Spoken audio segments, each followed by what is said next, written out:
ప్రభుత్వం ఏర్పడిన తర్వాత మీరు రేవంత్ రెడ్డి గారితో కలిసి మీరు పదవి ఆశించిరని, ఎమ్మెల్సీ పదవి ఇచ్చినా లేదా ఏదన్నా కార్పొరేషన్ ఇచ్చినా కూడా ఇవాళ ఎంఎంఎస్ జెండా లేకపోతుండే అనే ప్రచారం కూడా జరుగుతూ ఉన్నది. అసలు చట్టసభలలో పోవాలని కదా.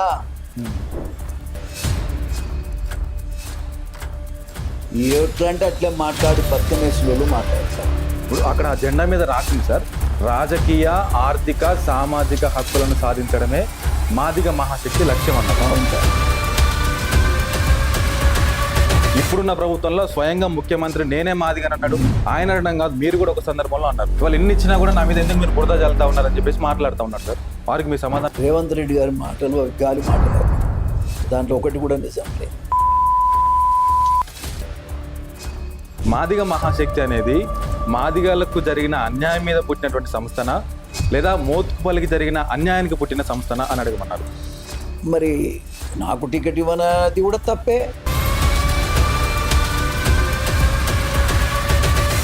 ఇప్పుడు తెలంగాణ వచ్చినాక మరీ జరిగింది. ఇండిపెండెంట్గా గెలిచినప్పుడు ఎన్టీఆర్ గారి నుంచి వచ్చినటువంటి మొదటి స్పందన ఏంటి సార్ మీ పట్ల? ఆయన జాలిపడ్డాడు, నీకు టికెట్ నేను ఇవ్వలేకపోయాను.